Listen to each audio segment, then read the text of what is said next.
Alhamdulillahi ala ihsani wa syukru lahu ala taufiqihi wa amtinani wa asyhadu an la ilaha illallah wahdahu la syarika lahu ta'ziman li sya'nih wa asyhadu anna Muhammadan abduhu wa rasuluhu da'ila ridwani. Allahumma salli alaihi wa ala alihi wa ashabihi wa ikhwani. Hadirin dan hadirat yang dirahmati oleh Allah Subhanahu wa taala. Pada kesempatan yang bahagia ini kita akan membahas topik tentang bagaimana bisa menjadi seorang yang bersyukur dengan syukur yang benar yang dituntut oleh Allah Subhanahu wa taala. Hal ini karena menjadi orang yang bersyukur bukanlah perkara yang mudah ya. Kebanyakan manusia tidak bersyukur. Dan Allah Subhanahu wa taala telah berfirman, "Wa qalilun min ibadiyasy syakur." Hanya sedikit dari hamba-hambaku yang bersyukur. Karenanya di antara sebagian salaf ada yang berdoa, Allahumma ja'alni minal qalil, ya Allah jadikanlah aku dari yang sedikit ya. Karena orang-orang yang bersyukur hanya sedikit, di antaranya wa qalilun min ibadiyasy syakur, hanya sedikit dari hamba-hambaku yang bersyukur. Dan iblis telah berjanji untuk malingkan manusia dari jalan Allah agar mereka tidak bersyukur. Dia telah bersumpah di hadapan Allah Subhanahu wa taala, "Tsumma la'atiyannahum min baini aydihim wa min khalfihim wa an aymanihim wa an syama'ilihim wa la tajidu aktsarahum syakirin." Kata iblis al-la'in, dia berkata, kemudian benar-benar aku akan menggoda mereka dari depan mereka. Kemudian aku akan goda mereka dari belakang mereka. Aku akan datangi mereka dari kanan mereka. Aku akan goda mereka dari kiri mereka. Dan engkau akan dapati kebanyakan mereka tidak bersyukur. Ini janji iblis. Ya, engkau akan dapati ya Rabb, ya Allah Subhanahu wa taala, kebanyakan mereka tidaklah bersyukur. Dari sini kita tahu bahwasanya menjadi orang yang bersyukur dengan syukur yang sejati tidaklah mudah. Hanya orang-orang yang dipilih oleh Allah Subhanahu wa taala untuk bisa menjadi hamba Allah yang bersyukur. Dan di antara doa Nabi sallallahu alaihi wasallam, Allahumma ja'alni laka syakkara laka dzakkara. Ya Allah, jadikanlah aku termasuk orang yang senantiasa bersyukur kepadamu dan senantiasa berzikir kepadamu. Oleh karenanya para anbiya mereka berdoa agar bisa menjadi hamba yang bersyukur. Seperti Nabi Sulaiman alaihissalam ketika melihat semut berbicara, fatabassama dhahikan min qawliha wa qala rabbi auzi'ni an ashkura ni'mataka allati an'amta alayya wa ala walidayya wa an a'mala salihan tarda. Segera dia berdoa, ya Allah, ilhamkanlah kepadaku, itu berilah taufik kepadaku, an ashkura ni'mataka allati an'amta alayya, agar aku bisa mensyukuri nikmat-nikmat yang engkau anugerahkan kepadaku. Para nabi berdoa agar bisa menjadi hamba yang bersyukur. Ini menunjukkan bahwasanya syukur bukanlah ibadah yang mudah, dia butuh perjuangan. Ya. Kalau secara umum manusia bersyukur, tapi syukur yang benar-benar dikatakan bersyukur, yang sesuai dengan kehendak Allah Subhanahu wa taala, ini perkara yang butuh perjuangan, karena hanya sedikit orang-orang yang bisa menjadi hamba-hamba Allah yang bersyukur. Ikhwan dan akhwat yang dirahmati oleh Allah Subhanahu wa taala, Allah mensifati para nabinya dengan hamba-hamba yang bersyukur. Di antaranya Allah sifati Nabi Nuh alaihissalam, innahu kana abdan syakura. Nabi Nuh alaihissalam disifati oleh Allah Subhanahu wa taala dengan hamba yang syakur. Innahu kana abdan syakura. Sesungguhnya adalah hamba yang senantiasa bersyukur. Saya menghayati ayat ini dengan memperhatikan sejarah perjuangan Nabi Nuh alaihissalam. Seandainya Allah mengatakan innahu kana abdan sabura, sungguhnya Nuh adalah hamba yang penyabar, maka itu sangat pas. Karena Nabi Nuh alaihissalam diuji dengan berbagai macam ujian, terutama ujian dalam dakwah. Bahkan sebagian ulama ketika menjelaskan tentang surat Al-Ankabut, Alif Lam Mim ahasiban nasu ayyutraku ayyaqulu amanna wa hum la yuftanun. Walaqad fatanna alladziina min qablihim, dan seterusnya. Apakah manusia menyangka mereka dibiarkan mengucapkan kami beriman lantas tidak diuji? Sungguh kami telah menguji orang sebelum mereka. Kemudian Allah sebutkan di antara ujian, walaqad arsalna Nuhan ila qaumihi falabitha fihim alfa sanatin illa khamsina ama. Kami sungguh telah mengutus Nabi Nuh kepada kaumnya, maka dia berdakwah 950 tahun. Dan ini ujian berat bagi Nabi Nuh alaihissalam. Selama 950 tahun, ya, dalam dakwahnya tersebut kaumnya mengejeknya, menjauh darinya, menuduhnya sebagai orang gila, istrinya kafir, anaknya kafir, ya. Ujian berat bertubi-tubi menimpa Nabi Nuh. Kalau kita mengatakan sungguhnya Nuh adalah hamba yang bersabar, sungguh sangat pas. Tetapi ternyata Allah tidak mensifati dia dengan hamba yang bersabar, tapi Allah sifati dengan hamba yang bersyukur. Innahu kana 'abdan syakura. Sungguhnya Nuh adalah hamba yang senantiasa bersyukur. Karenanya pada hari kiamat kelak ketika orang-orang meminta syafaat kepada para anbiya agar Allah segera datang di faslil qada untuk mulai persidangan, maka mereka mendatangi Nabi Adam alaihissalam. Kemudian Nabi Adam minta uzur dan suruh pergi kepada Nabi Nuh. Idhabu ila Nuh, pergilah kepada Nabi Nuh. Ketika mereka datang kepada Nabi Nuh, mereka menyebutkan sifat mulia Nabi Nuh ini. Mereka berkata, "Ya Nuh, anta awwalu ar-rasuli ila ahlil ardh, wa sammaka Allahu 'abdan syakura." Wahai Nuh, sungguhnya engkau adalah Rasul yang pertama yang Allah utus kepada penghuni bumi. Dan Allah menamakan engkau dengan apa? Abdan syakura. Ternyata ketika kita membaca tafsir dari firman Allah, Abdan syakura, Nuh kok bisa dikatakan hamba yang pandai bersyukur di tengah penderitaan yang dialaminya. Siapa yang kuat, ya, diuji seperti Nabi Nuh alaihissalam. Berdakwah 950 tahun, yang beriman cuma sedikit, ada yang mengatakan cuma 80 orang, ya. Wa ma amana mahu illa qalil. Tidak ada yang beriman kepadanya kecuali sedikit, 80 orang. Ya, 950 tahun yang ikut pengajian cuma berapa orang? 80 orang. Kalau kita bagi rata berarti setiap satu orang berapa tahun dapat hidayah? 10 tahun baru satu orang dapat hidayah. 10 orang 10 tahun kemudian baru ya Ustaz. 10 tahun kemudian. Berarti luar biasa ujian yang dihadapinya. Tetapi dia sabar. Istrinya kafir. Bayangkan, fakhanatahuma, istrinya berkhianat kepadanya. Kita sibuk berdakwah, seorang sibuk berdakwah, ternyata istrinya menentang dakwahnya. Kemudian seorang sibuk berdakwah, ternyata anaknya juga menentang apa? Dakwahnya. Betapa ujian berat yang dihadapi Nabi Nuh ketika dia mendakwai anaknya. Ya bunayya arkam ma'ana, di akhir hayat anaknya ketika terjadi banjir besar dia mengatakan, wahai putraku, naiklah bersama. Wala takum ma'al kafirin, jangan kau termasuk bersama orang kafir. Anaknya tetap ngeyel. Sa'awi ila jabalin ya'simuna minal ma. Aku akan pergi menuju puncak gunung yang bisa menghalangiku dari tenggelam, ya. Akhirnya dia pun tewas ketika itu, dan ini membuat Nabi Nuh bersedih. Artinya ujian bertubi-tubi menimpa Nabi Nuh. Kullama marra alaihi mala'un min qaumi sakhiru min. Setiap ada sekelompok orang dari pembesar-pembesar kaum Nabi Nuh melewati Nabi Nuh, mereka mengejek Nabi Nuh.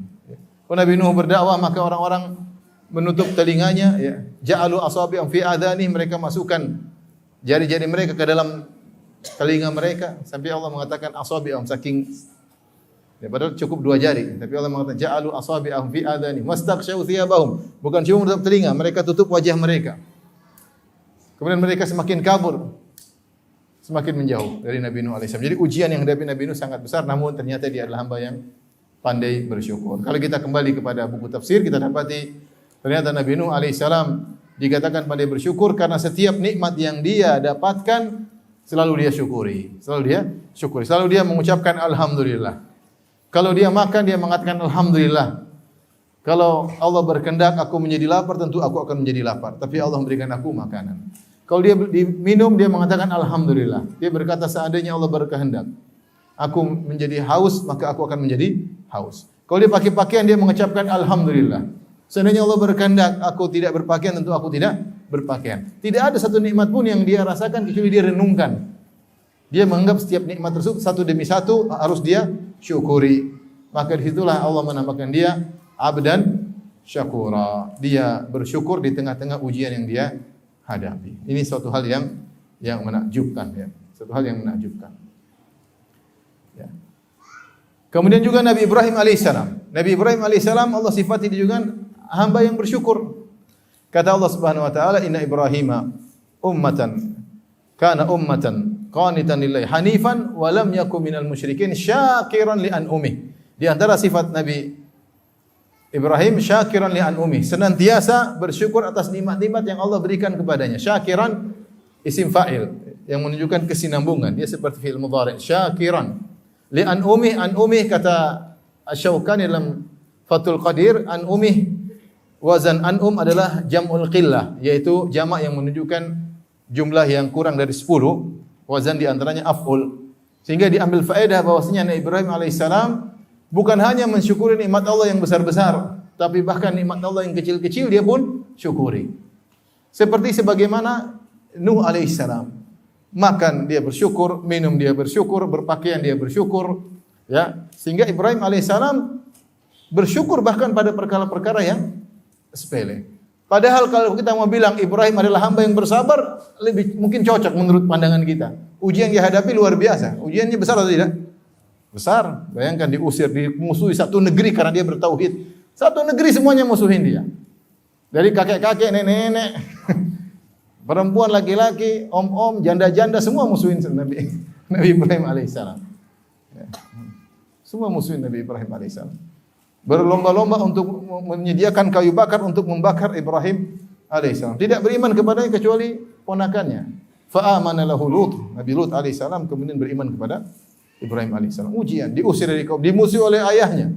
La illam tantahi la arjumannaka wahjurni maliya. Kalau kau tidak berhenti ceramah wahai Ibrahim, la arjumannak, aku akan merajamu. Wahjurni maliya, tinggalkan aku. Bapaknya pun memusuhinya. Dimusuhi. Kemudian diuji harus, ya, ketika punya anak, dia Ibrahim alaihissalam menikah dengan Sarah, ya, ketika dia masih muda, ya. Sami'na fatan yadhkuruhum, ketika dia berdakwah dia masih muda, disebut fatan oleh Allah Subhanahu wa taala. Kemudian dia menikah dengan Sarah dan dia tidak punya anak kecuali setelah umurnya mungkin 80-an. Ya, puluhan tahun nikah enggak punya anak, ujian tersendiri.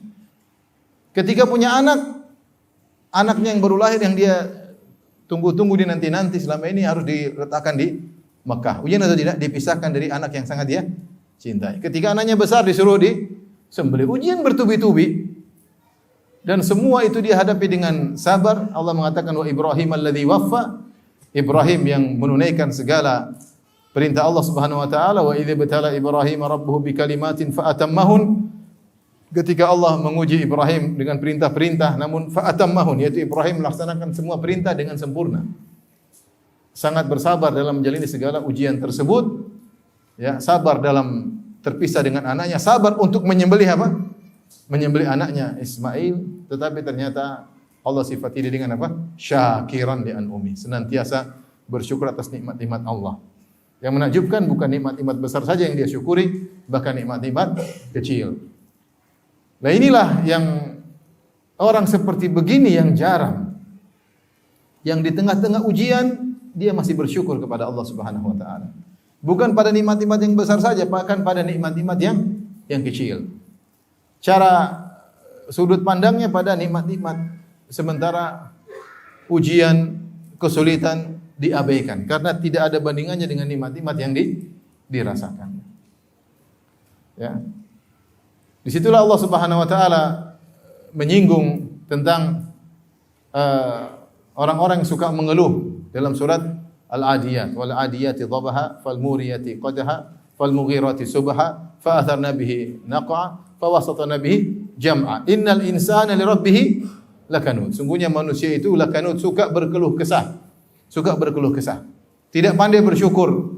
Kenapa suka berkeluh kesah? Karena dia selalu mandang pada sisi negatif. Kata Hasan Al-Basri rahimahullahu taala ketika menafsirkan ayat ini, dia berkata, yadhkuru al-masaib wa yansa ni'am. Manusia itu yang diingat musibah-musibah yang dialaminya dan dia melupakan nikmat-nikmat yang dirasakannya. Dia melupakan nikmat-nikmat yang dirasakan. Banyak nikmat tapi dia abaikan. Yang dia lihat musibah, saya kena musibah, saya sakit, ekonomi saya lagi jatuh, saya lagi rugi. Itu yang dia pikirkan terus. Sementara nikmat yang selama ini dia rasakan, bahkan yang sedang dia rasakan, dia lupakan. Bahkan sebagian ulama mengatakan, lihatlah Allah sebutkan ayat ini, innal insana li rabbih lakanud. Sungguhnya manusia suka berkeluh kesah setelah Allah menyebutkan tentang kuda perang.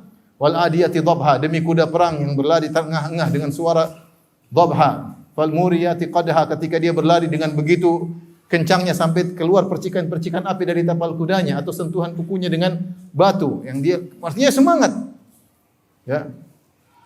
Fal mughirati subha, yang kemudian di pagi hari dia menyerang. Fa atharna bihi naqwa, kemudian dia masuk di tengah-tengah medan pertempuran sehingga membuat debu bertaburan.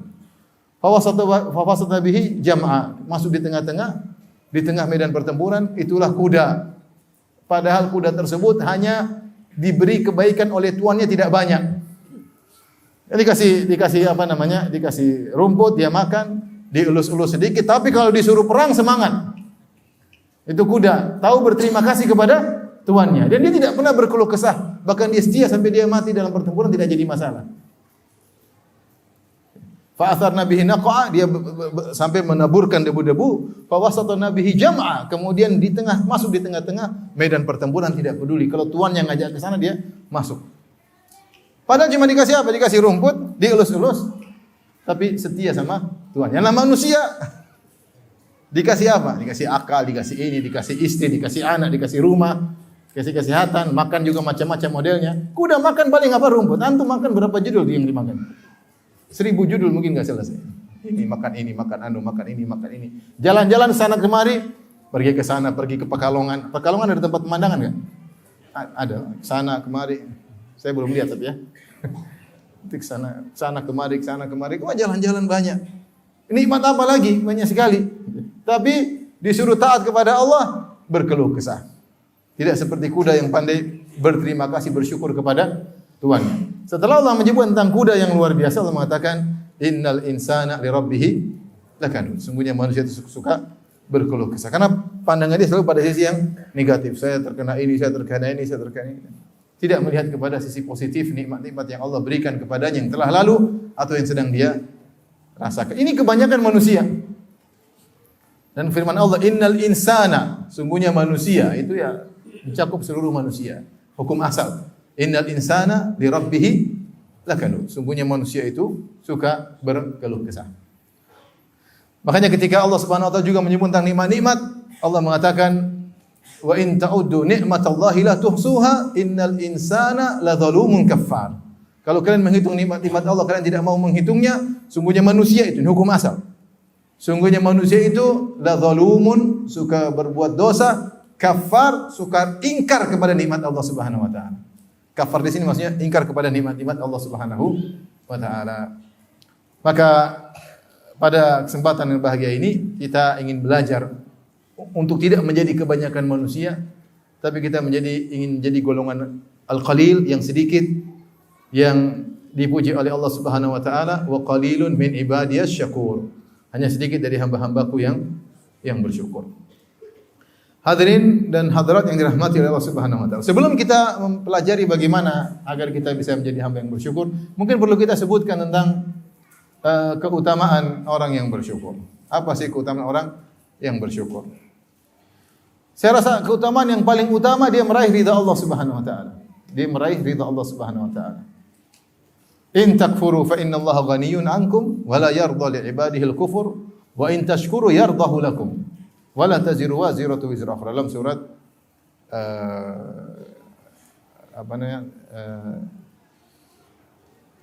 Az-Zumar, dalam surat Az-Zumar. Kata Allah Subhanahu wa taala, kalau kalian kufur, fa innallaha ghaniyun ankum. Allah tidak butuh dengan Allah Maha Kaya. Ya.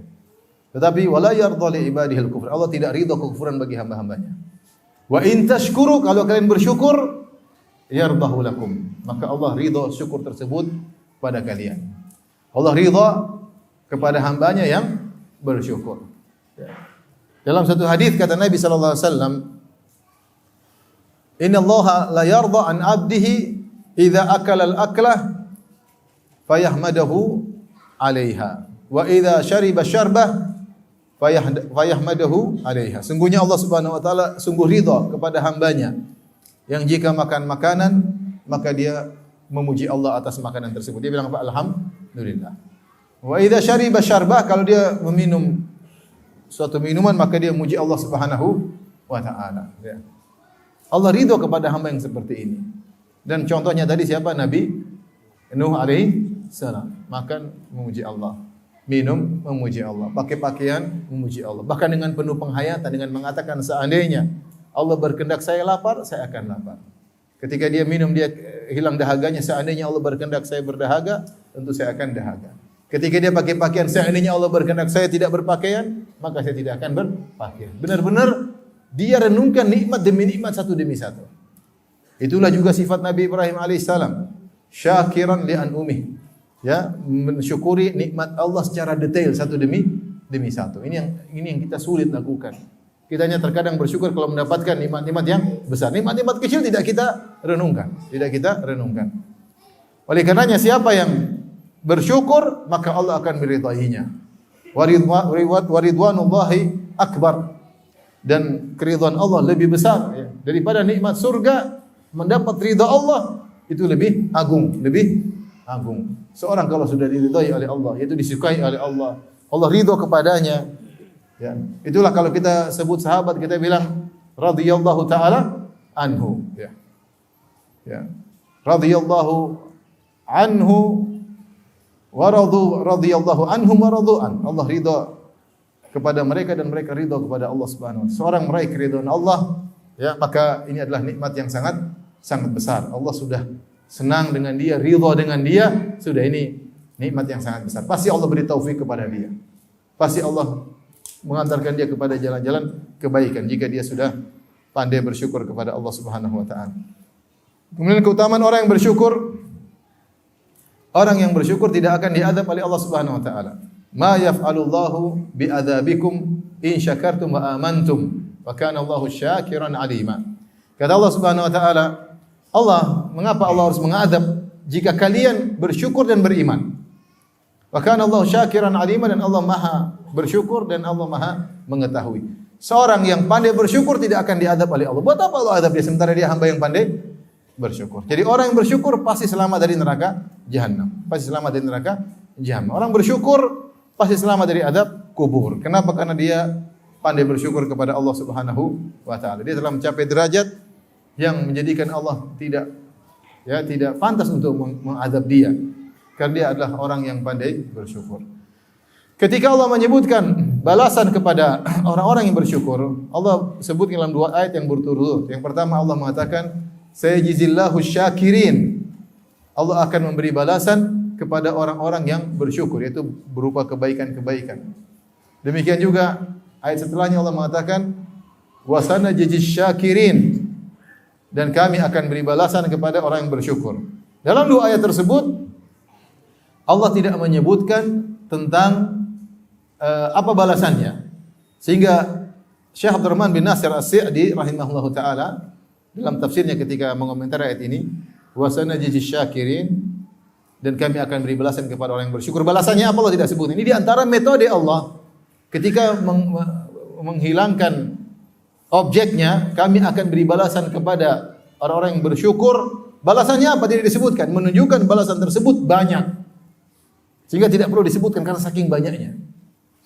Saking hebatnya balasan tersebut. Cukup Allah mengatakan kami akan beri balasan.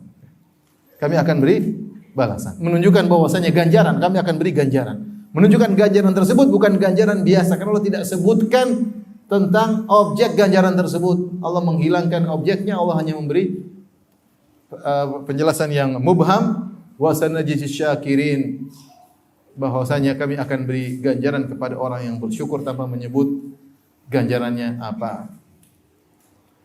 Tapi di antara keutamaan orang yang bersyukur, ya, di antara keutamaan orang yang bersyukur terkait dengan dunia, ya, orang yang bersyukur akan diberi kebahagiaan, hati yang bahagia.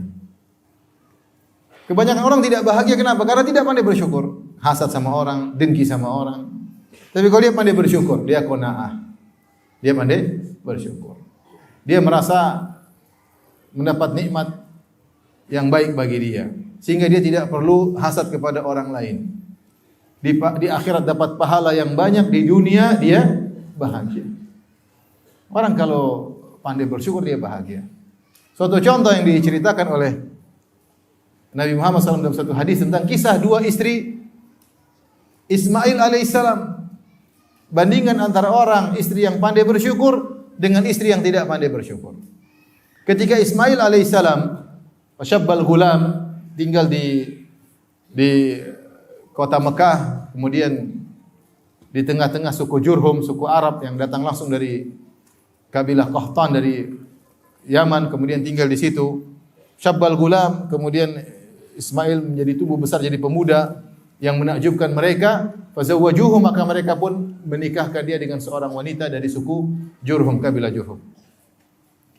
Maka setelah dia menikah dengan wanita tersebut, Ibrahim alaihissalam yang sudah tua, ayahnya kemudian datang mengunjungi Ismail. Dalam Sahih Bukhari. Dalam Sahih Bukhari. Maka datanglah Ibrahim alaihissalam, qadarullah Ismail lagi tidak ada. Maka dia bertemu dengan istrinya. Maka Ibrahim alaihissalam bertanya, mana Ismail?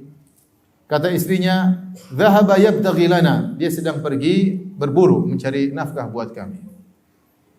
Kemudian Ibrahim bertanya, bagaimana kehidupan kalian? Istrinya mengeluh, nahnu fi syiddah. Nahnu fi dhiq, kami dalam kondisi sulit. Dalam kondisi sempit, mengeluh. Dia merasakan kesempitan, dia merasakan kesulitan hidup. Kenapa dia tidak pandai bersyukur? Akhirnya Ibrahim berkata kepada istrinya tersebut, kalau datang suamimu, sampaikan aku kirim salam kepada dia dan suruh dia an yughayyir atabata babihi, agar dia menggantikan atabah. Atabah itu pijakan kaki di pintu. Ketika masuk rumah, sebelum di pintu ada pijakan. Fungsinya mungkin untuk menghalangi hewan masuk atau air masuk. Suruh ganti. Akhirnya Ismail ketika pulang, dia mengatakan, seakan ada tamu ya? Iya, ada tamu, kakek tua begini. Terus dia kirim salam buat kamu. Terus apa? Dia tanya tentang kehidupan kita. Saya bilang kehidupan kita sulit, susah, sempit. Terus ada wasiat nggak? Ada. Katanya kamu disuruh ganti pijakan apa? Pintu. Maka dia mengatakan, itu ayahku, dia menyuruh gantikan kamu ya. Idhabi ila ahlik, pulanglah ke rumah istrimu. Model kamu istri kayak gini tidak pandai bersyukur, harus diganti. Maka Ismail pun ceraikan dia. Kemudian Ismail alaihissalam, lihat orang yang tidak bersyukur menderita. Dia merasa kesengsaraan, kesempitan. Kenapa? Yang dia lihat selalu kesulitan. Ada mawar, ada durinya, yang dilihat durinya bukan mawarnya. Itu repot di situ. Pandangannya tertuju pada ini berduri. Padahal mawar, aroma, harum, yang dilihat apa? Durinya. Itu masalahnya. Kemudian Ismail alaihissalam menikah dengan wanita lain yang berikutnya. Maka akhirnya Ibrahim datang lagi setelah berapa lama Ibrahim alaihissalam datang lagi, kemudian cari Ismail, ya, ingin menengok Ismail. Ternyata Ismail juga qadarullah lagi di luar. Lihat jawaban istri kedua, yang istri barunya Ismail. Maka ditanya oleh Ibrahim, aina Ismail, mana suamimu? Dhahaba yabtaghi lana, dia sedang berburu mencari makan buat kami. Kemudian Ibrahim bertanya, bagaimana kehidupan kalian? Kami fisa'ah, kami dalam kondisi lapang, kami dalam kondisi nyaman. Dia muji orang wanita bersyukur. Padahal kondisi ekonominya tidak berubah, sama saja. Antara kondisi pertama dengan istri kedua, kondisinya sama saja. Yang berbeda cara menyikapinya. Yang pertama tidak bersyukur sehingga merasa sempit hidup ini. Yang satunya bersyukur sehingga dia merasa kehidupannya lapang, tentram, nyaman. Terus Ibrahim berkata, kalau datang Ismail, sampaikan salam dariku dan suruh dia tsabbit atabata babik. Suruh dia pertahankan pijakan pintunya. Kemudian pergilah Ibrahim, datanglah Ismail, ada tamu. Iya, tadi ada seorang kakek tua, Hasanul Hay'ah. Bahkan wanita kedua ini dia mandangnya, lihat ada tadi kakek, penampilannya bagus. Dia muji. Jadi istri pertama tidak menyebutkan hal tersebut. Ya kayak tua gini. Yang kedua tidak, cara pandang dia selalu pada sisi yang baik. Tadi ada orang tua penampilannya bagus datang ke sini. Kemudian dia nanya anaknya, dia nanya apa sama kamu? Dia tanya tentang kehidupan kami. Terus kamu jawab apa? Saya bilang dalam kondisi lapang, nyaman. Terus apa pesannya? Pesannya kamu disuruh memantapkan apa? Pijakan kaki. Sudah. Kamu adalah pijakan kakinya, pijakan kakiku, maka bersamalah denganku. Ya. Bersamalah denganku. Dari istri yang pandai bersyukur ini, yang merasa hidup nyaman, maka keluarlah keturunan Nabi Muhammad sallallahu alaihi wasallam. Maksud saya, lihat orang yang pandai bersyukur nyaman hidupnya. Nyaman hidupnya, tentram hatinya. Dia mensyukuri apa yang Allah berikan pada dia, tahu bahwasanya apa yang Allah berikan yang terbaik bagi dia. Sehingga dia tidak perlu hasad, tidak perlu dengki. Dia tahu firman Allah Subhanahu wa taala, "Nahnu qasamna bainahum ma'ishatahum fil hayatid dunya." Dia tahu Allah Subhanahu wa taala telah berfirman, kami memberi pembagian kepada mereka tentang rizki mereka dalam kehidupan mereka. Yang bagi siapa? Allah Subhanahu wa taala. Ketika dia tahu bahwasanya Allah yang membagi, dia tidak perlu protes karena Allah pasti maha adil dalam membagi. Dan Allah yang lebih tahu tentang kemaslahatan hambanya. Kita kalau ada orang pembagian kita mungkin terjahat, orang ini enggak benar, masa saya enggak dapat dia dapat. Mungkin kita jengkel. Tapi kalau kita tahu yang bagi Allah, yang maha mengetahui segalanya, yang maha mengetahui apa yang terbaik bagi kita, yang lebih tahu kemaslahatan kita daripada diri kita sendiri, selesai. Ngapain saya protes? Apa yang Allah berikan pasti yang terbaik. Pasti yang terbaik. Ya. Maka orang yang bersyukur hidupnya bahagia, tenteram. Meskipun dia tidak dalam kemewahan. Sementara orang yang tidak pandai bersyukur, meskipun di tengah kemewahan, dia hidupnya sengsara. Hidupnya sengsara. Sebenarnya yang bertanya, Ustaz, terus kalau istri kita kayak istri Ismail yang pertama gimana, Ustaz? Pulang ke rumah orang tuanya. Mungkin kamu yang bermasalah, maka istrimu begitu. Perbaiki masing-masing. Ya. Ini yang suruh Nabi Ibrahim, ya, bukan ijtihad sendiri. Ya. Oleh karenanya, orang yang pandai bersyukur dia akan apa? Akan bahagia. Ya. Dia tahu bahwasanya apa yang Allah takdirkan kepada dirinya itu yang terbaik, sehingga dia menerima. Dia tidak perlu hasad, tidak perlu dengki. Ya. Tidak perlu dengki. Ya. Saya sampai kemarin sempat ceramah agar kita pandai bersyukur, mensyukuri apa yang Allah berikan kepada kita. Saya bilang betapa banyak kenikmatan yang diberikan kepada orang lain. Kalau diberikan kepada kita, mungkin kita nggak bisa mensyukurinya. Lihat orang mungkin hartanya banyak. Seandainya kita yang diberikan harta tersebut, mungkin kita sombong, mungkin kita angkuh. Wong baru beli mobil baru aja udah sombong luar biasa. Putar-putar di Pekalongan kanan kiri biar orang semua lihat. Gimana kalau mobilnya banyak? Sombong kayak apa yang bisa pasti masuk dalam diri kita. Kita baru punya sesuatu udah pamer sana kemari. Belum tuh hati kita kuat. Kalau diberi nikmat seperti orang tersebut. Saya bilang bahkan Ustadz miskin lihat ada ustadz yang lain, masya Allah followernya banyak. Kamu kalau di posisi dia belum tentu kamu bisa kuat. Ustadz tersebut sih belum tentu kuat. Baru pengajian baru yang nonton cuma 100 sudah dipamer-pamerin di YouTube, yang nonton apa? Live 100. Gimana kalau yang live-nya 10.000? Bangganya kayak apa?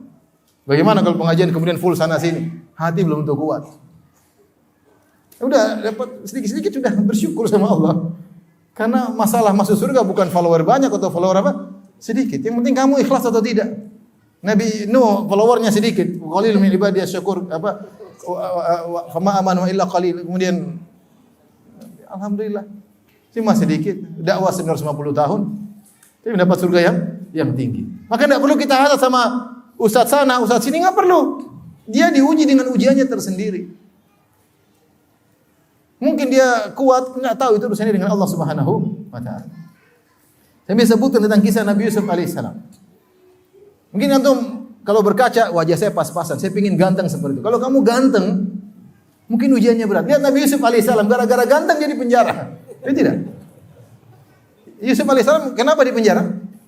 Gara-gara ganteng. Subhanallah, gara-gara ganteng di penjara. Berarti ganteng ujian bukan? Ujian. Antum coba kalau ganteng, cewek inilah, WA lah, datanglah. Antum goyang, jenggot goyang, semua goyang. Alhamdulillah pas-pasan wajah. Maksud saya, sudahlah syukuri apa yang apa. Kalau antum diberi kenikmatan lebih, belum tentu antum bisa mensyukuri. Jadi ketika kita tahu Allah yang berfirman, nahnu qasamna bainahum ma'isyatan fil hayatid dunya. Allah yang bagi, sudah selesai. Mensyukuri apa yang Allah berikan pada kita. Sungguhnya apa yang Allah berikan kepada orang lain belum tentu bisa kita kuat menghadapinya. Belum tentu kita bisa mensyukurinya. Belum tentu kita bisa terhindar dari fitnahnya. Ya. Saya masih ingat dulu waktu saya masih SMA atau SMP ada teman, masya Allah gantengnya luar biasa. Udah ganteng terus punya motor apa namanya? Zaman itu motor Tiger tuh paling top sudah. Itu cewek ngumpul semua sama dia. Tapi kita nggak ada yang ngumpulin. Sepeda aja nggak punya, udah ingat Masya Allah. Ganteng, alhamdulillah. Kalau kita di tempat yang mungkin tak terjadi apa yang terjadi nggak tahu. Mungkin berzina wali'adzubillah, mungkin apa, minum apa, mungkin namanya ujian tersendiri. Oleh karenanya syukuri. Untuk wajah pas-pasan apa? Syukuri. Syukurin pas-pasan, nggak ada wanita yang goda. Yo kalau ganteng kaya, cewek datang nggak? Datang. Goda tidak goda ya. Nah, dengan demikian kita tahu nikmat yang Allah berikan pada kita, udah kita bersyukur bahwasanya inilah yang terbaik yang Allah berikan pada kita. Kita berusaha untuk meraih lebih baik dengan banyak bersyukur, Allah akan kasih tambahan. Tapi orang yang bersyukur hidupnya bahagia. Hidupnya bahagia. Semua di masa-masa pandemi, kita punya kawan-kawan ada yang kaya, ada yang miskin. Sebagian kawan yang miskin pandemi, alhamdulillah, kita masih selamat, alhamdulillah, masih bisa makan. Yang satu punya perusahaan, ya Allah, susah pandemi. Padahal dia yang kaya. Ini yang mengeluh yang kaya, yang miskin tidak mengeluh. Yang susah yang kaya, yang miskin tidak merasa susah. Masalah syukur atau tidak. Maka yang bersyukur Allah berikan dia kenikmatan di dunia sebelum di akhirat. Sebelum di akhirat. Kemudian di antara keutamaan orang yang bersyukur, siapa yang bersyukur maka Allah akan tambah nikmat yang Allah berikan kepadanya. Ya. La in syakartum la azidannakum. Jika kalian bersyukur maka Allah akan tambahkan nikmat kepada kalian. Ya.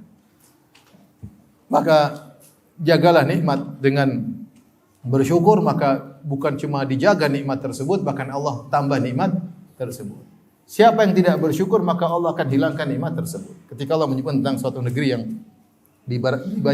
diberikan banyak kenikmatan, kata Allah, "Fakafarat bi an'umillah, fa'adzaqaha Allahu libasal ju'i wal khaufi bima kanu yasnaun."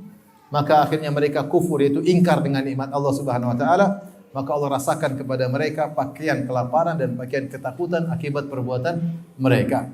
Jika seorang tidak bersyukur, nikmat tersebut akan dicabut sedikit demi sedikit oleh Allah Subhanahu wa taala. Jadi benarlah firman Allah Subhanahu wa taala. Sungguhnya kalau kita bersyukur bukan buat Allah Subhanahu wa taala, buat kita sendiri. In ahsantum li anfusikum wa in asatum falaha. Kalau kalian berbuat baik untuk diri kalian sendiri.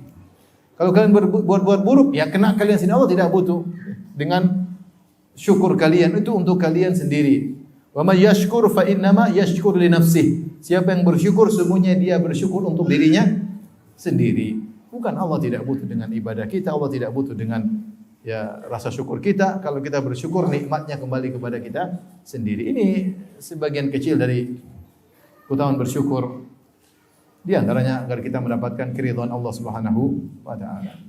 Baik, pembahasan inti bagaimana agar kita bisa bersyukur kepada Allah Subhanahu wa taala. Yang pertama, agar kita bisa bersyukur kepada Allah Subhanahu wa taala, perbanyak doa. Perbanyak doa. Kalau para anbiya, para nabi mereka berdoa. Rabbi auzi'ni an ashkura ni'mataka allati an'amta 'alayya. Ya Allah, anugerahkan aku untuk bisa ilhamkanlah kepadaku agar aku bisa pandai bersyukur. Nabi berdoa, Allahumma ja'alni laka syakkara laka dzakara. Ya Allah, jadikanlah aku hambamu yang pandai bersyukur. Syakkar itu sering bersyukur. Jadi banyak doa kepada Allah Subhanahu wa taala. Ya Allah, jadikanlah aku hambamu yang pandai bersyukur. Laka dzakara, yang senantiasa berzikir kepadamu, ingat kepada Engkau dengan lisan ataupun dengan hati. Ingat kepadamu. Ini perbanyak doa seperti ini. Karena kita ini kurang bersyukur, kita kurang ingat Allah Subhanahu wa taala. Ini yang kita ingatlah medsos, berita ini, berita anu. Kita tidak pandai bersyukur sampai tidak sempat beribadah, tidak sempat untuk berzikir, tidak sempat untuk baca Quran. Susah. Oleh karenanya untuk bisa bersyukur butuh ilham. Rabbi auzi'ni, yaitu ya Rabbi alhimni, berilah ilham kepadaku untuk bisa bersyukur. Jadi yang kunci agar kita bisa pandai bersyukur, banyak berdoa kepada Allah Subhanahu wa taala. Kemudian untuk bisa jadi orang yang pandai bersyukur, ketahuilah syukur itu dilakukan dengan hati, dengan lisan dan jawarih, al-jawarih. Seorang bersyukur dengan hati, dengan lisan dan al-jawarih.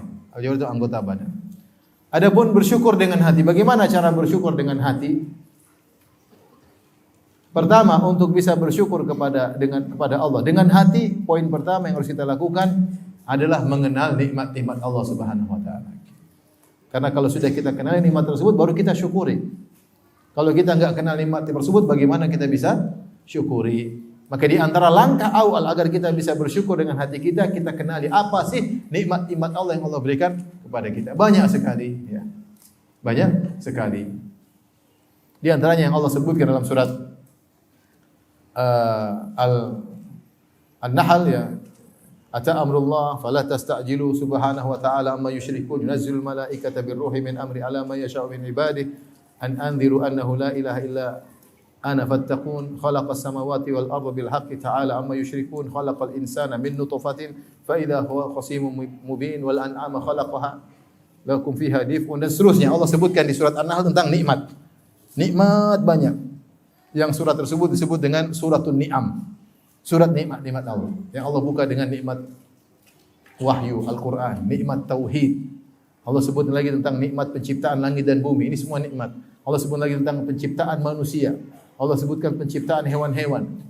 Allah sebutkan tentang banyak sampai tunggangan, ya. Wal khayla wal bighala wal hamira litarkabuha, tentang tunggangan yang kalian, ini semua nikmat Allah sebutkan. Sampai kemudian yang kalian tumbuh-tumbuhan semua, sampai lihat di surat An-Nahl, antum bisa baca di awal sampai Allah berfirman wa in ta'uddu nikmatallahi la tuhsuha innallaha laghafurur rahim. Kalau kalian menghitung-hitung nikmat Allah, kalian tidak bisa menghitung-hitungnya. Sungguhnya Allah Maha Pengampun lagi Maha Penyayang. Ini sekedar sampel Allah sebutkan contoh tentang nikmat. Sungguhnya nikmat itu sangat banyak. Nah, kalau kita lupa dengan nikmat ini, kita susah untuk bersyukur. Dan di antara nikmat yang paling besar adalah nikmat Islam. Nikmat Islam, nikmat bertauhid. Makanya Nabi Yusuf alaihissalam berkata kepada dua orang di penjara, kata beliau alaihissalam, "Wattaba'tu millata aba'i Ibrahim wa Ishaq wa Yaqub. Ma kana lana an nusyrika billahi min syai'. Dzalika min fadlillahi 'alaina wa 'alan nas, walakinna aktsaran nasi la yashkurun." Kata Nabi Yusuf alaihissalam, aku meninggalkan kaumku, ya, yang kufur kepada Allah, tidak beriman hari akhirat, dan aku mengikuti agama nenek moyangku yang orang-orang saleh, yaitu Ibrahim, Ishak dan Yakub. Kami tidak berbuat syirik kepada Allah sama sekali. Kami tidak berbuat syirik tersebut, dzalika min fadlillahi alaina, adalah karunia Allah kepada kami, dan juga karunia kepada orang-orang yang tidak berbuat syirik. Walakinna aktsaran nasi la yashkurun, kebanyakan orang tidak bersyukur. Makanya kita tidak berbuat syirik, tidak terjerumus dalam kesyirikan. Kita di atas Islam, itu kenikmatan yang luar biasa. Lihat manusia sana di luar yang menyembah Nabi Isa, banyak atau tidak?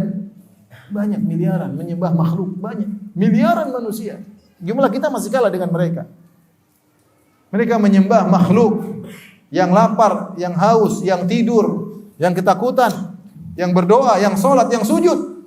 Mereka sembah. Betapapun tinggi kedudukan makhluk tersebut, dia tetap aja adalah makhluk. Kesyirikan. Namun yang terjerumus dalamnya adalah miliaran manusia. Ya mungkin kalau kita mau adu IQ kita dengan mereka, mungkin kita kalah IQ kita. Mereka orang pintar-pintar, orang cerdas-cerdas, tapi Allah tidak beri hidayah kepada mereka, sehingga mereka menyembah makhluk. Lihat yang menyembah hewan banyak sekali. Yang menyembah sapi banyak sekali. Bahkan sebagian mereka mengatakan sapi lebih afdal daripada ibu. Kalau ibu nyusui masih berharap pamrih, semoga anak saya besar jadi anak soleh. Kalau sapi kasih susu, dia tidak pernah minta pamrih. Dia ikhlas kepada Allah. Sehingga mereka memuliakan sapi, menyembah apa? Sapi, akhi, subhanallah. Jumlahnya 1 juta, mungkin miliar. Miliar itu banyak lah. Itu cuma berapa? Ratusan aja miliar. Mereka sampai miliar. Dia bersyukur. Kaum muslimin yang masih pakai jimat banyak, yang percaya sama dukun banyak, percaya sama khurafat banyak, yang percaya sama tatoyur masih banyak. Nikmat tauhid, nikmat yang luar biasa. Yang kita renungkan, kita bersyukur kepada Allah. Alhamdulillah hati saya bergantung kepada Allah, nikmat. Walakinna aktsarun nasi la yashkur. Kebanyakan orang tidak bersyukur. Nikmat banyak. Ini kalau kita renungkan, kita akan pandai bersyukur kepada Allah Subhanahu wa taala. Yang menyembah matahari, subhanallah. Kemana akal mereka? Tapi demikianlah, ya, hidayah di tangan Allah Subhanahu wa taala. Kita bicara tentang misalnya nikmat kesehatan, luar biasa. Makanya dikatakan kesehatan adalah tajun. Kesehatan adalah mahkota di atas kepala orang yang sehat. Tapi tidak ada yang lihat kecuali orang yang sakit. Kesehatan adalah mahkota yang ada di kepala orang yang sehat. Tapi orang sehat tersebut tidak bisa melihatnya. Yang bisa lihat orang yang sakit. Orang yang sakit. Disebutnya seorang yang kaya raya, dia sakit, kemudian dia harus makan ini, makan anu, kemudian dia melihat ada pembantunya kerja di kebun, makan seenaknya, minum seenaknya. Sementara dia, Allah, dia kaya raya, dia nggak bisa makan ini, nggak bisa makan anu, karena sakit. Hartanya tidak bisa membuat dia berpuas-puas makan apa yang dia kehendaki. Sebagian orang pelit-pelit cari uang banyak-banyak supaya bisa makan enak. Ketika duitnya banyak, dia nggak bisa makan enak, dia sakit. Antum makan apa saja santai, makan gorengan, makan. Sebagian orang milah-milih nggak bisa. Kesehatan itu luar biasa. Makanya kalau kita mau syukuri kesehatan, pergilah ke rumah sakit, lihat orang sakit kayak apa. Yang teriak-teriak, yang sakit ini, sakit anu. Ini nikmat yang terkadang kita lalaikan. Belum nikmat dalam anggota tubuh, bisa melihat, bisa mendengar. Sebagian orang tidak bisa. Bisa berjalan, bisa makan kaki, bisa ke masjid, banyak nikmat. Cuma kita tidak ingat.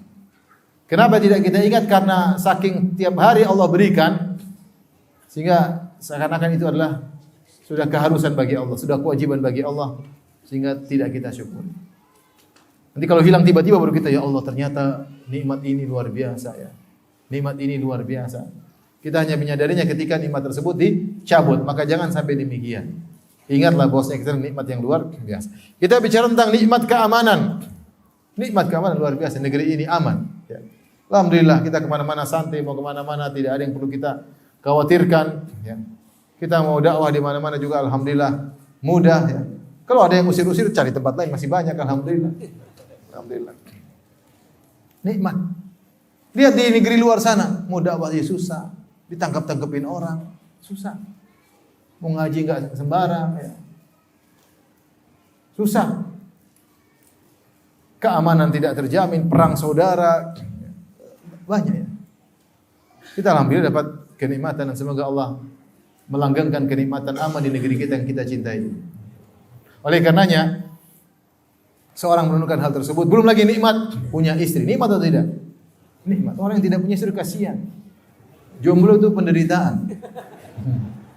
Makanya enggak ada jomblo di surga, karena itu penderitaan. Di surga tidak ada penderitaan, makanya tidak ada jomblo. Penderitaan.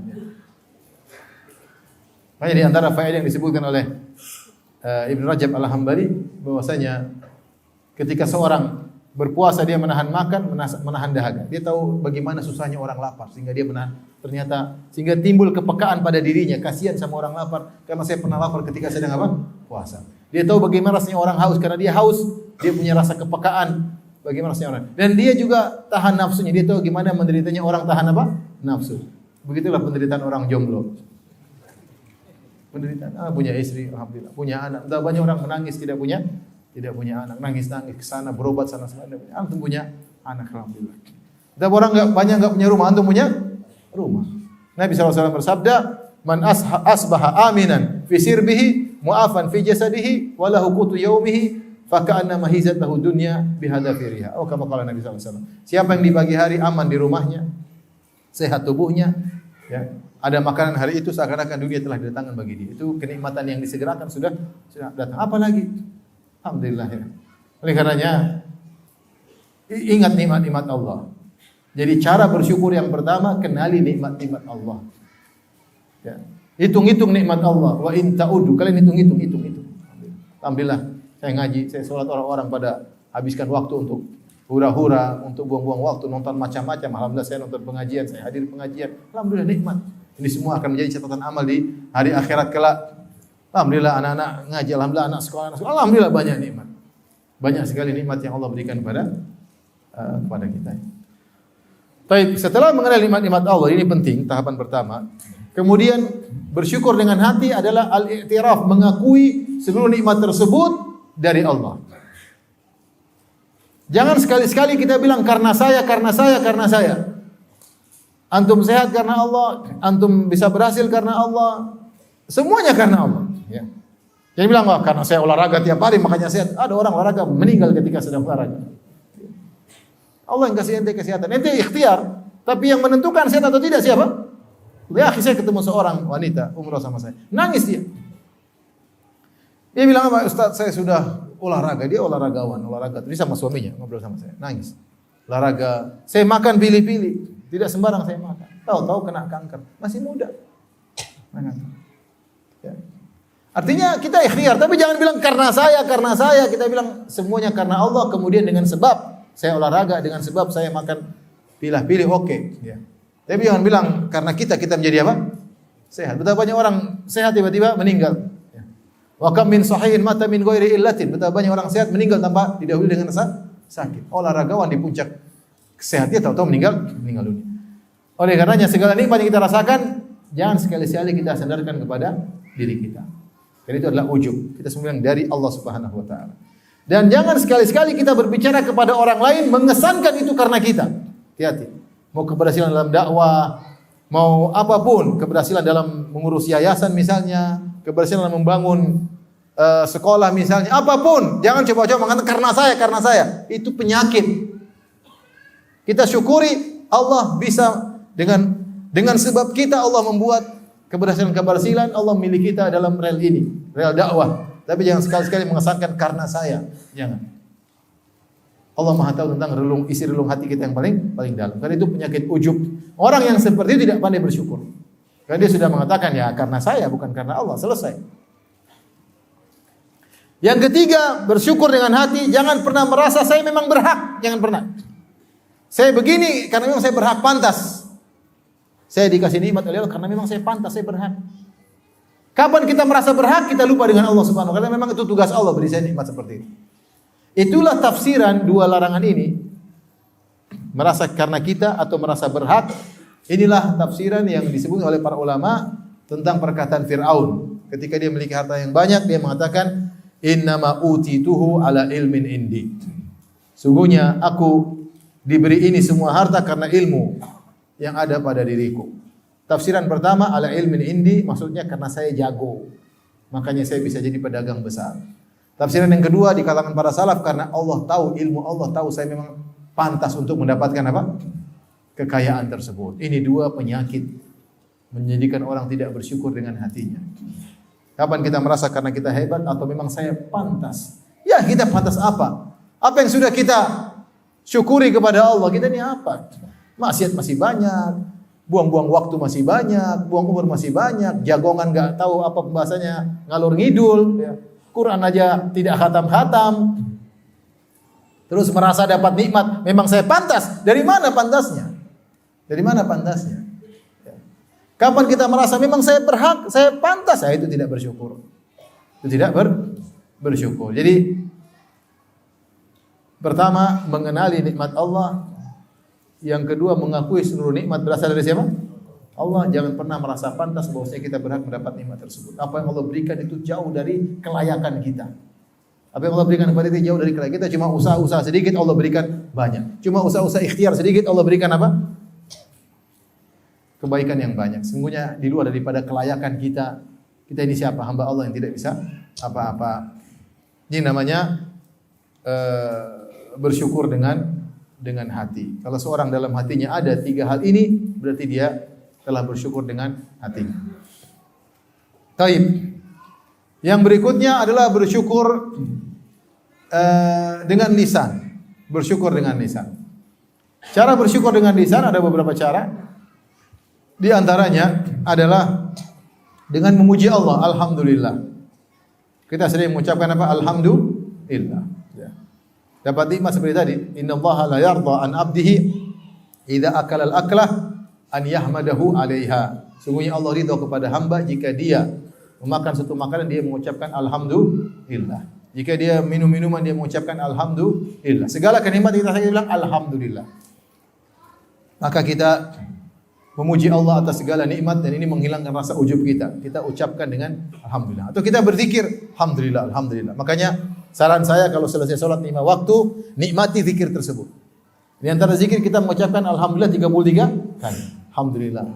Ketika ucap alhamdulillah sambil kita renungkan nikmat yang Allah berikan kepada kita, yang sedang kita rasakan, yang telah kita rasakan, banyak sekali. Banyak sekali. Alhamdulillah, alhamdulillah, alhamdulillah, alhamdulillah. Alhamdulillah. Banyak sekali nikmat. Sehingga kita benar-benar menghayati ucapan kita alhamdulillah. Dan bisa jadi kita bisa juga menjadikan zikir harian. Alhamdulillah, alhamdulillah, alhamdulillah boleh. Subhanallah, alhamdulillah, wala ilaha illallah, wallahu akbar. Wala haula wala quwwata illa billah. Alhamdulillah, alhamdulillah, alhamdulillah. Ya. Alhamdulillah tamla'ul mizan. Sungguhnya ucapan alhamdulillah memenuhi timbangan. Seorang ucapkan alhamdulillah satu saja dengan keluar dari hati yang sangat dalam, alhamdulillah nilainya besar di sisi Allah Subhanahu wa taala. Tamla'ul mizan akan memenuhi apa? Timbangan kebaikan di akhirat kelak. Yang kedua, bersyukur dengan lisan adalah ya dengan menisbahkan nikmat tersebut kepada Allah. Menisbahkan nikmat tersebut dalam secara hati kita nisbahkan kepada Allah, kita utarakan dengan lisan, dengan lisan. Karena kalau kita tidak menisbahkan kepada Allah, kita terjerumus dalam syirik lafal, syirik lafzi, syirkun lafzi, syirkun asghar. Makanya ketika Allah Subhanahu wa taala berfirman dalam ayatnya, ya'rifuna nikmatallahi tsumma yunkirunaha. Mereka mengetahui nikmat Allah kemudian mereka mengingkarinya.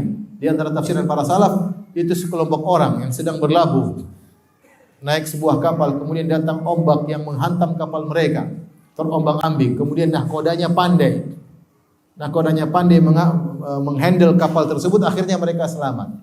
Ketika mereka selamat, mereka berkata, kalau bukan karena nahkoda tersebut, mungkin kita sudah tenggelam. Maka Allah tegur, ya'rifuna nikmatallahi tsumma yunkirunaha. Mereka mengetahui nikmat Allah, mereka diselamatkan, tsumma yunkirunaha, mereka mengingkarinya. Di antara bentuk pengingkaran terhadap nikmat Allah adalah menyandarkan nikmat tersebut kepada sebab, bukan kepada musabbib.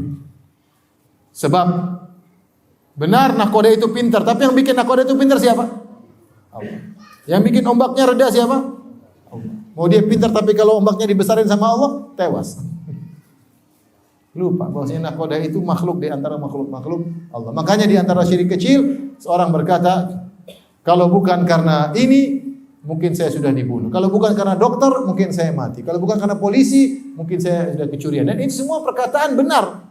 Karena polisi, dokter, atau hewan yang menjaga rumah, itu semua sebab sehingga kita selamat. Tetapi yang menyelamatkan bukan itu. Yang menyelamatkan siapa? Allah. Maka di antara adab dalam bersyukur kepada Allah, kita mengatakan kalau bukan karena Allah, kemudian dengan sebab dokter. Justru di saat itu kita langsung sadarkan kepada Allah, memang benar dokter. Secara sebab akibat dokter, tapi kita harus menyadarkan kepada yang menimbulkan akibat. Dokter jago apapun, kalau Allah tidak menimbulkan akibat, tidak akan ada akibatnya, tidak ada dampaknya, dampaknya semua enggak ada. Maka dalam apapun keberhasilan apa bilang, kalau bukan karena Allah.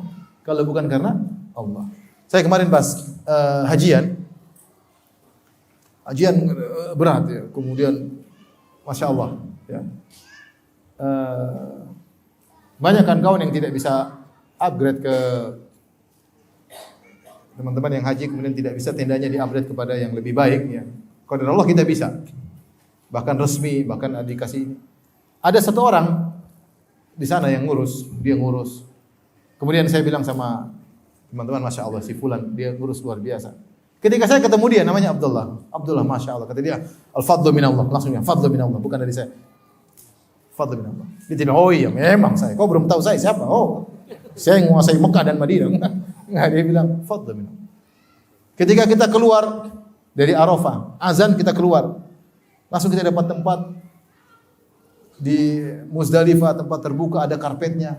Saya bilang Masya Allah. Saya puji dia lagi 2 kali. Masya Allah. Fadlu minallah. Langsung dia bilang apa? Fadlu minallah. Tidak ada. Oh iya, memang saya. Masya Allah. Kamu baru tahu ya. Ini udah kerjaan saya tiap tahun. Subhanallah. Langsung sandarkan kepada siapa? Allah. Ketika Nabi Sulaiman alaihissalam datang arsy-nya Balqis. Falamma istaqarra indahu, tiba-tiba dalam sekejap ars tersebut dari mana? Dari Yaman, Sabah menuju ke Palestina, jaraknya ribuan kilo. Qala hadza min fadli rabbi. Ini dari karunia Allah. Liyabluwani ashkuru am akfur. Untuk mengujiku, saya bersyukur atau saya kufur. Kalau bersyukur bilang hadza min fadli rabbi. Ini dari karunia Tuhanku.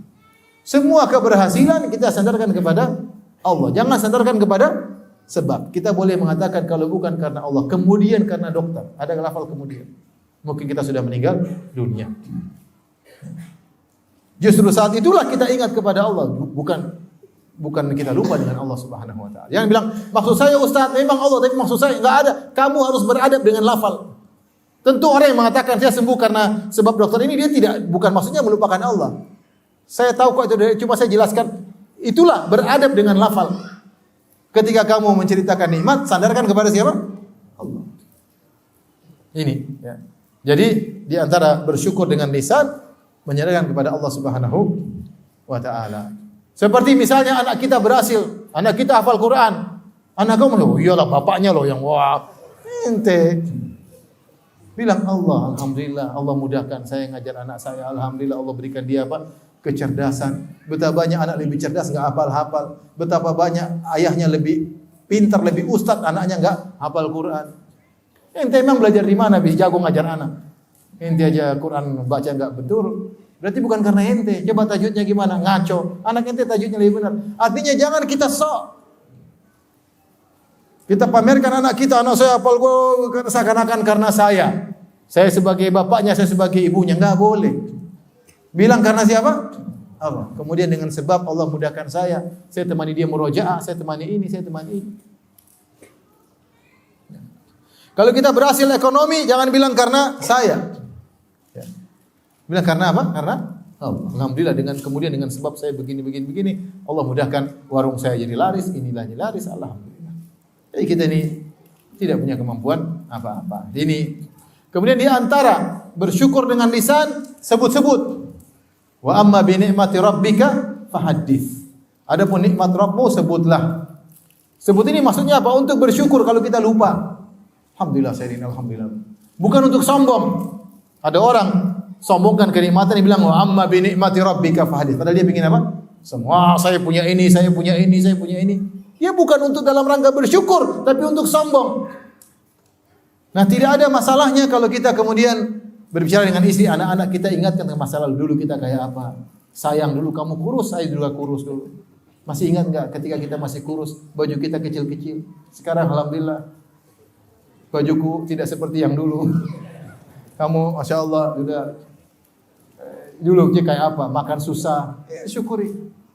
Biar istri tidak lupa tentang nikmat yang Allah berikan padanya. Alhamdulillah, coba dulu kita rumah reot, peot ya. Itu pun ngontrak. Sekarang alhamdulillah punya rumah, alhamdulillah ada ininya, ada anunya, alhamdulillah. Karena terkadang orang lupa sebut nikmat-nikmat Allah supaya kita enggak lupa. Supaya enggak lupa. Ingat dulu kita enggak punya motor, kita pinjam motornya Ustadz Fulan. Kadang kita isi bensinnya, kadang kita enggak ngisi. Alhamdulillah sekarang punya mobil, alhamdulillah. Cerita sama istri. Siapa anak-anak dulu kamu gini. Saya dulu bilang sama anak saya, Abdul Muhsin, Abi dulu tidak punya apa-apa. Abi dulu punya buku dari UNEP. Karena Abi enggak bisa beli susu, Abi jual buku tersebut untuk kasih susu kamu. Dia bilang Abi sering cerita susu itu. Maksud saya ingin, dulu kita tuh susah. Ya. Sampai saya untuk belikan susu buat anak, saya harus jual apa? Buku. Plus senjata penuntut ilmu apa? Buku. Senjata harus saya jual, mau diapain lagi? Kalau enggak anak saya enggak bisa apa?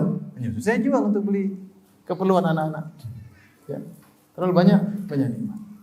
Nah, kalau kita tidak ingat-ingat kita bisa lupa. Makanya di antara keajaiban dari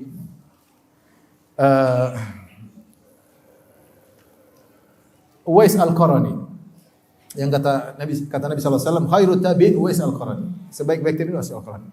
Rasulullah sebutkan kana bihi baras, dulu dia punya penyakit baras, badannya putih. Maka dia berdoa kepada Allah, ya Allah sembuhkanlah penyakitku kecuali seukuran dirham di pusarku. Supaya apa? Supaya aku ingat terus.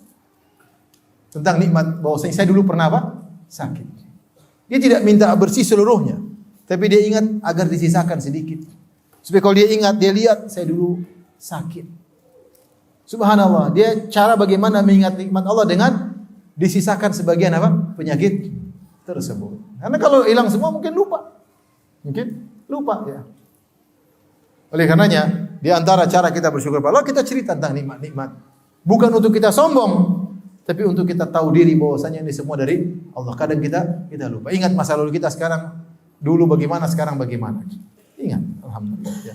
Dengan nyebut-nyebut, kita perlu sebut pada istri, sebut pada anak, ya. Mungkin sebut pada kawan, tapi ingat dalam rangka bersyukur, bukan untuk apa? Sombong. Ya. Tidak semua kita sebutkan karena bisa jadi orang apa? Hasad. Tidak semua kita sebutkan karena tidak semua orang kuat mendengar kebahagiaan kita. Hati orang macam-macam. Ya. Taib, ini adalah bersyukur dengan lisan, ya. Bersyukur dengan lisan. Tadi apa saja? Menyandarkan kepada Allah. Kemudian mengucapkan alhamdulillah. Ketiga, menyebut-nyebut nama Allah, menyebut-nyebut nikmat tersebut. Di antaranya menggunakan lisan untuk ketaatan. Menggunakan lisan untuk apa? Ketaatan dengan baca Al-Qur'an, dengan berzikir kepada Allah Subhanahu wa taala, berkata-kata yang baik, wal kalimatu thayyibatu shadaqah. Kata-kata yang adalah bersedekah, sebelum berbicara kita renungkan. Ini semua bentuk syukur kepada Allah, menggunakan lisan kita untuk bertakwa kepada Allah Subhanahu wa taala. Alam naj'al lahu ainain wa lisanan wa syafatain. Tidak kami telah berikan kepada dia dua mata, lisan dan dua bibir untuk bisa berbicara, untuk bersyukur, bukan untuk kufur kepada Allah Subhanahu wa taala. Yang terakhir, bersyukur kepada Allah dengan anggota tubuh al-jawarih. Caranya bagaimana? Yaitu dengan beribadah kepada Allah. Tidak usah banyak omong, banyak pengakuan, banyak ngaku-ngaku. Kalau kamu beribadah kepada Allah berarti kamu bersyukur. Kalau kamu malas beribadah, kamu tidak bersyukur. Tidak usah bilang kamu saya bersyukur. Kamu malas beribadah berarti tidak bersyukur. Makanya Nabi Muhammad SAW ketika salat sampai kakinya bengkak, hatta tatawarram qadamah. Sampai bengkak kedua kakinya. Dalam riwayat hatta tatafattar qadamah, sampai kedua kakinya pecah-pecah. Kenapa engkau beribadah seperti ini sementara waqad ghufira laka ma taqaddama min dzambika wa ma ta'akhkhar? Telah diampuni dosa-dosa yang telah lalu dan akan datang. Kata Rasulullah SAW, afala akunu abdan syakura. Kenapa aku tidak menjadi hamba yang pandai bersyukur? Rasulullah wujudkan syukurnya dengan beribadah kepada Allah Subhanahu wa taala. Saya tanya sama antum, kalau hidup di dunia ini, kemudian ada bos antum, dia kasih gaji antum sebulan 100 juta. Kurang 200 juta, sebulan 200 juta. Kira-kira kalau dia telepon jam 2 malam lewat 10 menit, antum angkat atau tidak? Gaji 100 juta. Mau jam 3, mau jam 2, mau jam 1 lagi ngorok, bahasa angkat. Siap. Karena gaji 100 juta tiap bulan. Enggak usah 100 juta, 10 juta aja. 20 juta aja sudah siap, pokoknya. Belum mandi siap, sudah mandi siap, sudah. Padahal belum. Pokoknya tidak mau terlambat karena merasa diberi gaji yang cukup. Nah, Allah berikan kita nikmat. Walillahil matsalul a'la, bagi Allah perumpamaan yang lebih tinggi. Allah berikan kita nikmat jauh daripada itu. Setiap hari nikmat luar biasa. Ya, nikmat udara kita bisa hirup. Waktu pandemi coba, orang sampai enggak bisa bernapas. Saya waktu kena Covid, saturasi turun. Enggak naik saturasi. Bagaimana orang sesak napas yang sampai akhirnya meninggal? Sampai antri cari oksigen enggak dapat, saya meninggal dunia. Baru tahu ternyata bernapas itu nikmat yang luar biasa. Allah kasih antum bisa melihat, bisa bernapas, detak jantung masih berjalan. Subhanallah, banyak nikmat. Masih bisa olahraga, masih bisa ini, masih bisa mikir, masih bisa sholat, masih luar biasa. Tapi kita ini memang malas, dasar malas. Waliyadzubillah. Disuruh sholat, malas. Suruh menghadap Allah cuma 5 kali sehari, masih malas-malasan. Melangkahkan kaki menuju masjid, malas. Padahal nikmat tiap hari. Belum nikmat yang Allah berikan di akhirat yang tiada bandingannya dengan di dunia. Yang 2 rakaat saja, rakaatul fajri, 2 rakaat sebelum salat subuh, khairun minad dunya wa fiha, lebih dari dunia dan seisinya. Itu 2 rakaat. Bagaimana dengan ibadah? Ya, Allah kasih kau nikmat di dunia, Allah kasih janjikan nikmat di akhirat, tapi kita masih malas. Kalau kita pandai bersyukur harusnya ada buktinya. Buktinya yaitu kita kapan dipanggil Allah kita siap. Makanya di antara bukti terbesar seorang bersyukur, dia gunakan nikmat yang Allah berikan padanya untuk beribadah. Nikmat kesehatan dia gunakan untuk beribadah. Percuma orang kemudian ototnya ini latihan fitness setiap hari. Udah makannya harus daging, harus gini. Begitu sholat subuh tidur. Ini otot buat apa? Untuk pamer, pakai baju ketat supaya orang lihat semua. Kekuatan itu akan ada tanggung jawabnya. Untuk bersyukur kepada Allah Subhanahu wa taala.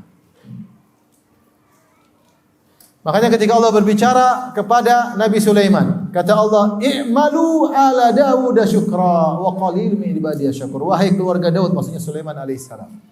I'malu, beramalah, syukran sebagai bentuk syukur. Amal itu bentuk syukur. Enggak usah banyak teori. Kamu beribadah, kamu bersyukur. Enggak beribadah berarti enggak bersyukur. Tidak beribadah. Makanya ketika Allah berikan kepada Nabi SAW Al-Kautsar, Allah suruh bersyukur. Allah Subhanahu wa taala, "Inna a'tainakal kautsar." Kami berikan kepada engkau Al-Kautsar, sungai di surga yang hanya diberikan kepada Nabi Muhammad SAW. Fasholli li rabbika wanhar, maka salatlah dan menyembelihlah. Di antara bukti bersyukur seorang salat dan menyembelih, dan itu dikerjakan oleh Nabi. Nabi salat luar biasa dengan seindah-indahnya salat, dan Nabi menyembelih dengan seindah-indahnya menyembelih. Ketika Rasulullah haji wada, maka beliau menyembelih 100 ekor onta. 100 ekor onta untuk Nabi sallallahu alaihi wasallam. Ya. Ini diberi nikmat yang banyak, korban aja enggak beli. Ya. Malas ya. Beli korban juga korban yang kurus-kurus, yang hampir mati. Malas-malas ya.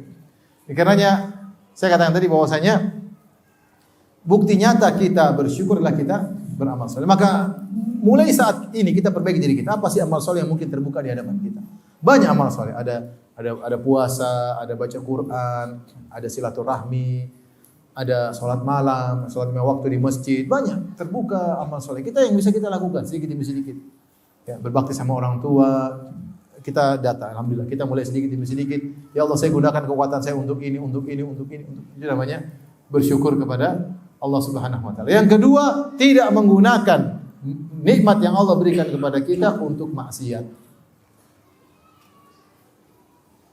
Allah sudah berikan kita nikmatan mata, kita gunakan untuk memandang yang haram. Ya. Allah berikan kita mungkin kekuatan fisik, kita gunakan untuk yang haram. Ya. Sehat untuk melakukan yang haram. Mata bisa melihat untuk melihat yang haram. Untuk joget-joget, disko-disko, untuk dengar-dengar, telinga dikasih pendengaran yang baik untuk dengar musik-musik. Nah, gimana mau bersyukur sama Allah Subhanahu wa taala? Subhanallah, saya renungkan, saya sampaikan, nanti bisa sampaikan lagi. Saya renungkan tentang musik ini. Perkataan Ibnu Mas'ud. Ibnu Mas'ud radhiyallahu anhu berkata, "Al-ghina yumbitun nifaq." Bahwasanya nyanyian, musik-musik menimbulkan kemunafikan. Kok bisa menimbulkan kemunafikan? Karena orang yang biasa berleha-leha, berlale-lale dengan musik, dia memanjakan apa? Memanjakan jiwanya, sehingga jiwanya menjadi manja, pingin ini, pingin anu, akhirnya terbawa kepada maksiat-maksiat yang lain, sehingga dia mudah untuk nurut kepada hawa nafsunya, karena maksudnya dimanjain. Orang minum khamar mungkin cuma saat dia minum khamar kemudian dia tidur, tapi kalau musik terkadang berjam-jam, berlama-lama, ya, dia berleha-leha dengan jiwanya tersebut. Akhirnya mudah dibawa kemana-mana. Timbullah kemunafikan. Karena jiwanya sudah biasa berleha-leha, berlale-lale dengan kemaksiatan. Sehingga mengajak dia untuk maksiat-maksiat yang lainnya.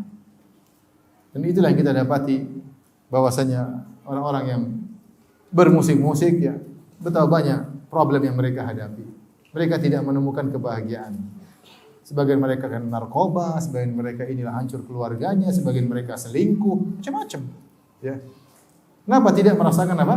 Kebahagiaan. Karena jiwa mereka sering dilalaikan, berleha-leha, sehingga jiwanya pingin yang ini, pingin ini, dia harus nuruti semuanya. Pingin ini, pingin anu, pingin ini. Dia sudah biasa memberi gizi maksiat kepada jiwanya, sehingga jiwanya menjadi manja, menjadi kuat, sehingga menguasai dirinya. dia ditawan oleh jiwanya sendiri. Seorang menghindar sebab-sebab tersebut, jangan bermaksiat kepada Allah dengan telinganya dengan mendengar hal-hal yang diharamkan oleh Allah Subhanahu wa taala. Ini saja ikhwan dan akhwat yang rahmati Allah Subhanahu wa taala yang saya sampaikan. Semoga Allah menjadikan kita hamba-hambanya yang pandai bersyukur kepada Allah Subhanahu wa taala. Jangan lupa sering berdoa, Allahumma ja'alni laka syakaran laka dzakaran. Allahumma ja'alni laka syakaran laka dzakaran. Ya Allah, jadikanlah aku hamba yang pandai bersyukur, pandai berzikir, pandai mengingat-Mu, karena kita sering lalai dan sering lupa, terutama zaman sekarang banyak sekali hal yang melalaikan kita, tontonan, medsos, internet dan yang lainnya. Wallahu taala a'lam bissawab. Baik, demikian saja. Mohon maaf atas segala kekurangan. Subhanakallah bihamdik asyhadu an la ilaha illa anta astaghfiruka wa atubu ilaik. Assalamualaikum warahmatullahi wabarakatuh.